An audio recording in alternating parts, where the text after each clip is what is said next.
Hello, beautiful people. It's Cinderella. Welcome to the channel. Today, we're back again with another video, still on the Blake Lively and the Justin Baldoni situation. We're gonna be checking this video from some couple of TikTok creators who are sharing quite interesting things.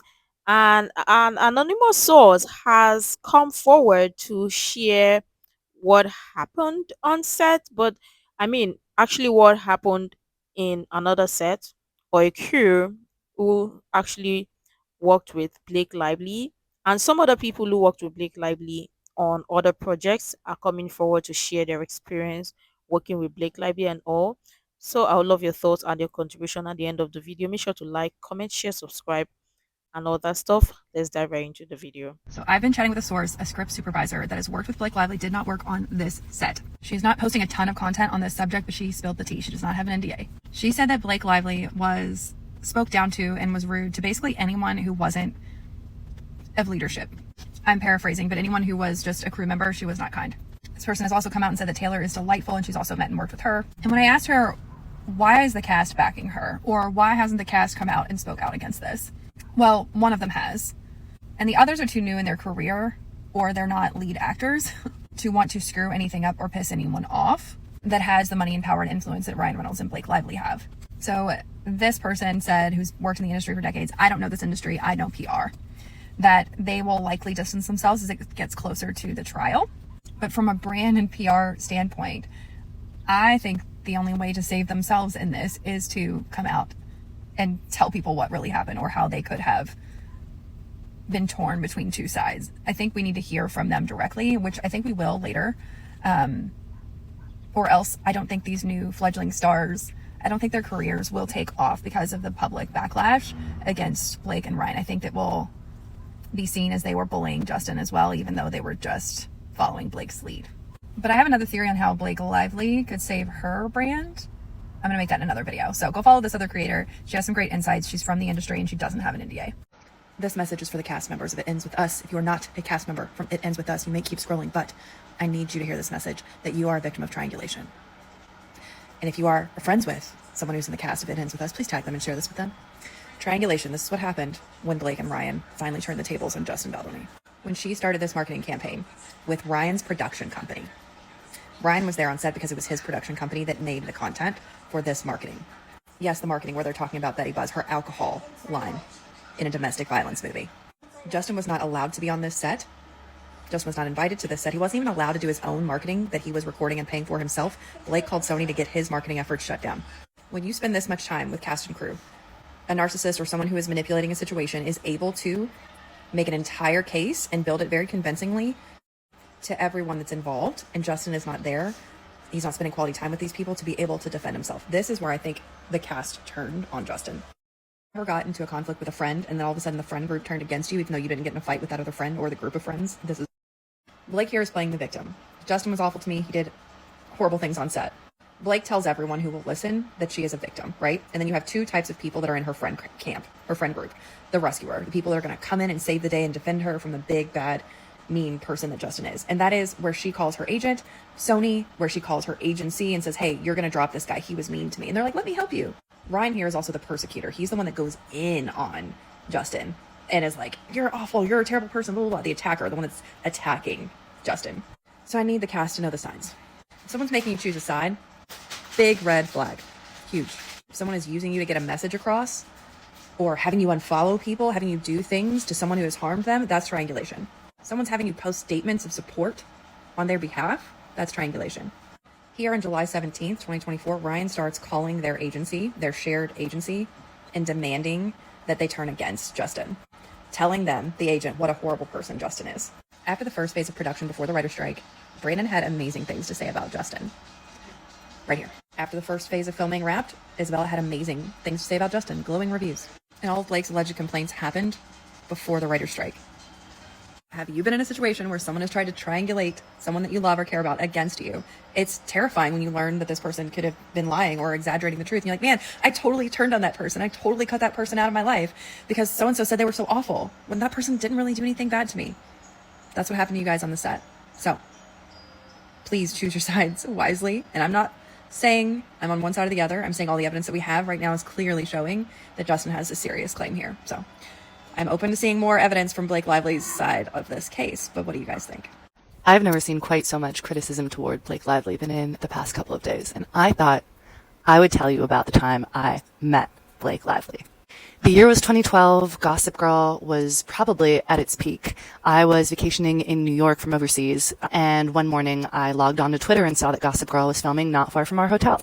When we got there was already a group of about 5 to 6 girls watching them film the show, and the crew told us to stand right by Blake Lively's trailer, where we had a really good view, and it was really exciting because I think a lot of us were very big fans of Blake Lively at the time. So obviously she was there filming, and then Leighton Meester was also there. Sophia Black-D'Elia was there, and then there was Penn Badgley. Mind you, we were a pretty small group. We were about like 10 or something, and we were really calm.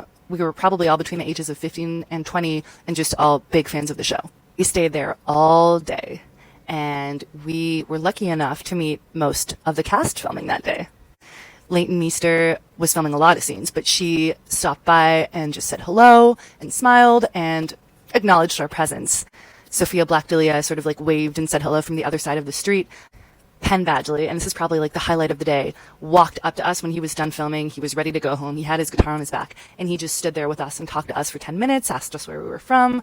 We were able to ask him like questions about filming. He took pictures with us, which I will insert here. He was just so nice and down to earth. But Blake Lively, Blake Lively, she did not give us the time of day. She did not even acknowledge our presence. And I understand that it must be overwhelming to have people watching you work, to be a celebrity, to always be solicited by people. But just like a smile or a wave would have been so sweet. She completely ignored us. And we were stationed like right next to her trailer. So she went back and forth throughout the day. And not once did she stop or even just passing by wave to us. Not once. I never really thought twice about it until today. And when I see the interviews for It Ends With Us, and when I see sort of everything that seems to be going down with her, it makes sense. It really does. And what bothers me the most is that she tries to seem like a girl's girl, and she tries to be on women's side. But we were just a small group of young girls wanting to meet a role model, and she completely ignored us. If you think the Justin Baldoni Blake Lively drama is juicy now, you just wait, because this is spot on. While everybody on the cast rallied around Blake, we have still not heard from anyone on the crew. They have been radio silent. And why is that? Well, I'll tell you, I have spent my entire career in magazines and in production, and I can tell you that the crew knows everything. The crew are the people who are running the sound and the lights. They are the people arranging for location permits. They are the script runners who take the script from the director, type out all the new changes and print it out and give it to all the cast members. They are the people that are arranging drivers for, people to get home. They are the people that are in the editing bay, and it's everybody who is on the ground making a movie or a show happen. And it's really hard for those people to not know what was going on, because when you are running a movie, a production, you are on a deadline, and every little thing, every change that happens has a domino effect to everything else that is scheduled to happen. And so you better bet the crew knew about all the drama that was happening. Maybe not at the beginning, but they certainly found out quick enough, and it permeated the set 100%. And the fact that we have not heard from anybody, nobody has slipped to say, oh, he was terrible, Justin was terrible. The fact that we haven't heard that, to me, indicates that they support Justin, and we will hear from them in court next year.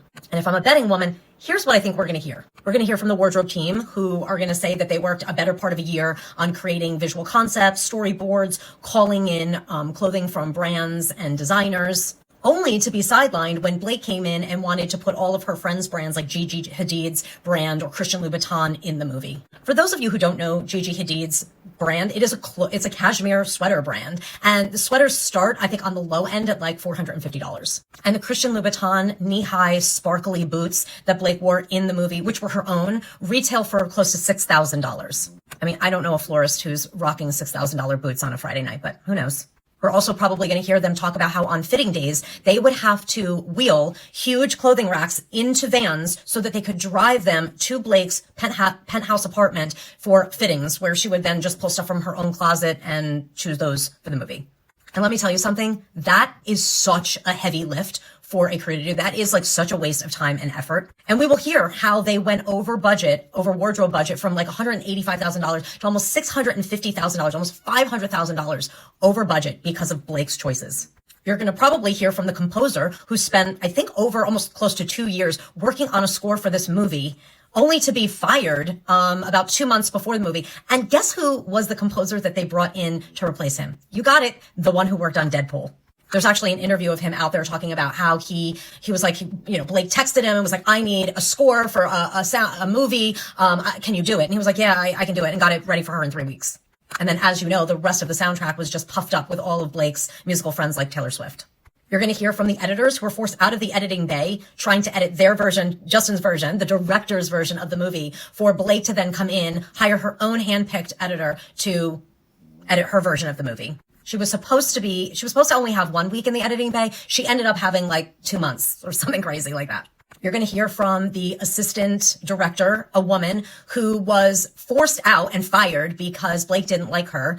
The rumor is that she was loyal to Justin. She was his assistant director. And so Blake felt like she had loyalty to him. So she went to Sony. Sony then went to Wayfair and forced Wayfair, Justin and Jamie Heath, to fire this woman.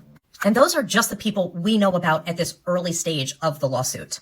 I'm sure there are going to be a line of people who have stories to tell about how heinous it was to work on that set, and all of how the budget went over, how the timing went over, and how the movie was eventually stolen because of Blake and Ryan Reynolds. And my advice to the crew, which I feel like they don't need this advice, but I'm just going to say it. If anybody asks you for a quote to talk about something, even if it's off the record, don't do it. That will not end well for you or for Justin. Save your information for the trial. I'm sure the stories they have to tell, and it may just end with them.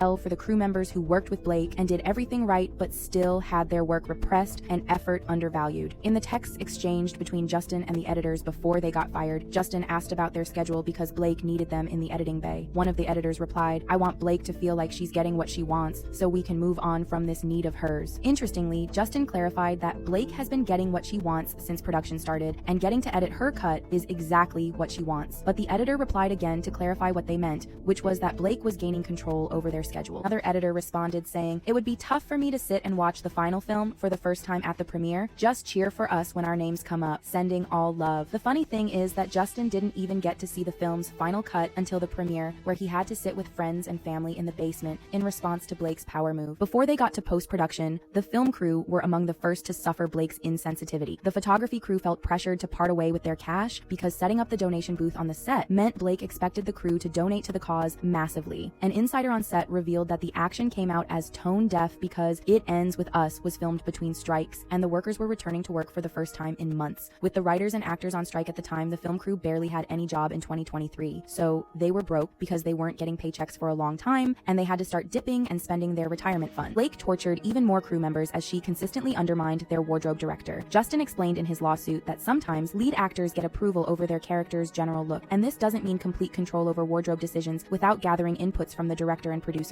But Blake wasn't just being rude to Justin when she took over the wardrobe. She also disrespected the costume designer, Eric Damon, a seasoned professional, by relegating him to the back seat on a job he was called to do. It also didn't matter that Blake had previously worked with Eric Damon on the Gossip Girl set. Even though Eric and his team had already shopped and crafted her looks together based on the description in the script, Blake ignored them all and sent the costume designer hundreds of photos in the hours of the evening to point them in the direction she wanted, and that wasted a lot of resources and effort in putting Blake's outfits together because the wardrobe team had to go on another shopping trip, which exceeded the project's budget. Then, Blake went into her wardrobe to get some items for her character to wear, which are very expensive and above the earnings of Lily Bloom, whom she portrays. To top it all, Blake refused to show up to fittings at the production office, which wasn't very far from her home. Instead, she made them deliver her outfits to her home at her convenience, disregarding the inconvenience and disruption it must have caused for the wardrobe team to go out of their way to make her happy. Blake ignored the intimacy coordinator just like she had done with other crew members. Before filming started, Justin asked Blake to meet with the coordinator, but she disregarded that and showed no interest in working with the coordinator. When this happened, Justin reported to a female producer on set saying, "Just wanted to tell you about this. Seems she doesn't want to meet intimacy coordinator until we start, which may mess up the workflow, but I can still meet with her, of course." Justin hired an award-winning film composer who came on board and finished the score with an orchestra, but it wasn't good enough for Blake, who disregarded this professional and didn't care that they already delivered the job. Instead, she turned out all their effort and hired the composer who worked on her husband's project, Deadpool and Wolverine. Blake, who didn't feel any remorse for doing this, made a remark that said, "Yeah, the at Deadpool movie composer, my husband and I share more than children." The insider saying, "She was just so effortlessly rude as well as entitled and lacking in self-awareness. There was tension on set whenever Blake was around because she wasn't shy about having workers wait on her." Although it was reported that there was no outward feuding or fighting between Justin and Blake on set, the crew observed Blake's attitude. They revealed that she got extraordinarily opinionated and had strong feelings about things, which led to stress and tension on set. Obviously, she didn't respect people's jobs other than her own, or people who have higher status and all that. It's quite telling. So obviously, if you go to a place and you're hired and you don't respect other people's jobs, because there are specific roles for specific people and there are people there for a specific reason, because everybody cannot do everything all at once. People specifically need to do it, but if you don't respect them enough to respect their job, then you shouldn't be there in the first place. If you feel like you're too big to be there, you shouldn't be there in the first place. But it seems like she really does not care as long as she gets what she wants, because make it make sense. All of this level and entitlement is, it don't even make any sense. But let me know what you think, obviously.